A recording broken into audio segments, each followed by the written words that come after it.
bat beharko luke. Naizen.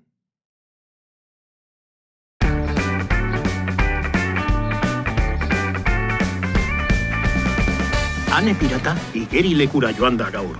Patakonek, itsasoko pirata den arren, nahiago izan du lehorrean geratu.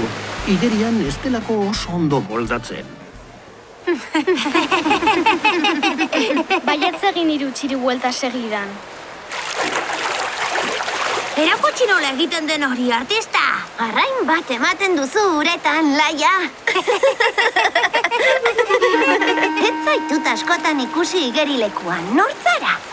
Ni Ane pirata naiz, enaiz askotan etortzen. Patakon nire lagunari ez zaio ura gustatzen.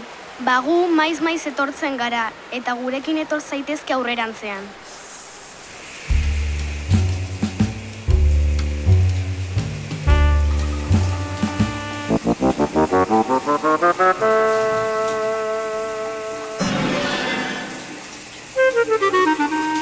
Oso isilik geratu zara bapatean, Ane. Egia da, gustatu ez daizun zerbait esan ote dugu? Haserretu egin naiz, baina neure buruarekin. Zergatik haserretu zara zeure buruarekin, Ane? Oso modu simplean pentsatu eta ondorio okerrak atera ditudalako. Lotxatuta nago. Ea, kontatu zer pentsatu duzun. Ezagutu zaituzte danean, bi neska zaretela pentsatu dut.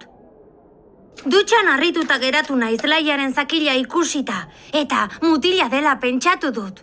Baina berehala konturatu naiz, oker nengoela. Laia neska da, zakila duen neska. 3 neska gara bata bestearen desberdinak. Ni zakila duen neska bat naiz. Seguru ez zenuela lako inor ezagutzen eta horregatik harritu zara. Lasai, esa zerretu zeure buruarekin.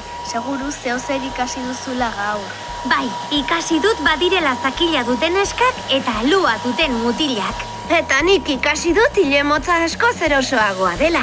Ikusi, nire aia lehorra dago. Kaixo Patakon, lagun berriak egin ditut. Laia eta Leire. Ara, benetako pirata bat ematen duzu?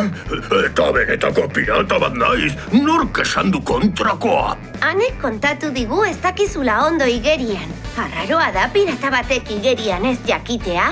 Dira, hori historio luze bat da, behin marrazo batekin. Patakon, pirata ausarta zara, naiz eta igerian ez jakin. Guk ere ikasi dugu gaur zerbait.